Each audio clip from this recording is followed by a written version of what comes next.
Dhaka Chittagong Kanchpur highway রাস্তার যানজট নিরসনের জন্য পুলিশ প্রশাসন কঠোর পদক্ষেপ নিচ্ছেন। কাঁচপুর হাইওয়ে ওসি মোহাম্মদ ওয়াহিদ বলেন, আমরা যানজট নিরসনের জন্য দিন-রাত কঠোর পরিশ্রম করে যাচ্ছি। কাঁচপুর হাইওয়ে রাস্তার মহাসড়কের মাঝখানে গাড়ি থামিয়ে 999 অ্যাম্বুলেন্স করে অবৈধভাবে যাত্রী বহন করছে। হাইওয়ে ওসি ড্রাইভারদের জিজ্ঞাসা করলে উল্টা প্যাসেঞ্জাররা বলে গাড়ি কেন আটকাবেন।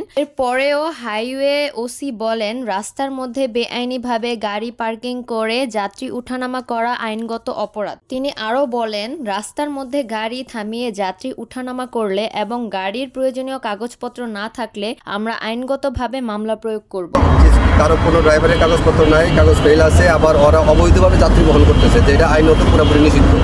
একদম অবৈধভাবে যাত্রী বহন করতেছে। এই সংক্রান্তে জিজ্ঞাসাবাদ করলে আমরা এই কিছু কিছু প্যাসেঞ্জার উল্টো আমাদেরকে দোষারোপ করছে আমরা কেন গাড়ি আটকাচ্ছি।